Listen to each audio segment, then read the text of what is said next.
বেয়াদবের কতগুলো বাচ্চা আছে যেগুলো জন্মের ঠিক নাই, তারা রাসূলের সাথে বেয়াদবি করে, রাসূলের চরিত্র নিয়ে কথা বলে।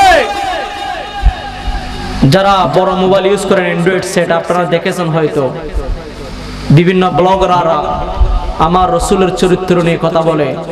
মুসলমান যদি ঈমান থাকে তাহলে কখনো আমরা বরদাস্ত করব না, ঠিক কিনা বলেন?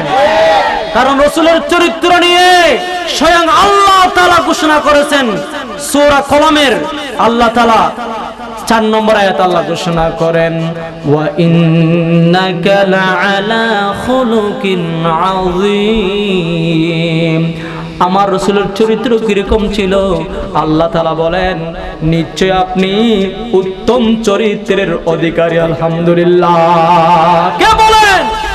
স্বয়ং আল্লাহ বলেন আমার রাসূলের চরিত্র ফুলের মতো পবিত্র। সুবহানাল্লাহ। এখন বিভিন্ন জায়গায় দেখা যায় মেম্বার চেয়ারম্যান যারা দাঁড়ায় তারা বলে কয় অমুক ব্যক্তির চরিত্র ফুলের মতো পবিত্র, আসলে আদৌ না, তাদের চরিত্র সবচেয়ে খারাপ, ঠিক কিনা বলেন? একমাত্র ফুলের মতো চরিত্র হলো মুহাম্মদুর রাসূলুল্লাহ সাল্লাল্লাহু আলাইহি ওয়াসাল্লামের চরিত্র, ঠিক কিনা বলেন?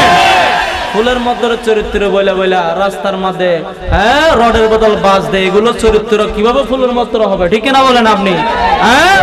ঘুষ খেয়ে যারা অন্যায় করে না, অবিচার করে না, যারা ন্যায়ভাবে চলে, তাদেরকে জিয়াল জুলুম দিয়ে তোমরা তাদেরকে শেষ করে দিতে চাও, তোমাদের চরিত্র কিভাবে ফুলের মতো পবিত্র হতে পারে, ঠিক কিনা বলেন মুসলমান? একমাত্র ফুলের মতো চরিত্র হলো মুহাম্মদুর রাসূলুল্লাহ, সবাই বলি সাল্লাল্লাহু আলাইহি ওয়াসাল্লামের পবিত্র চরিত্র, ঠিক কিনা? কার কথা? স্বয়ং আল্লাহ বলেছেন, নাস্তিকের বাচ্চারা কোথার গজব তোদের উপর পড়বে, ঠিক কিনা বলেন?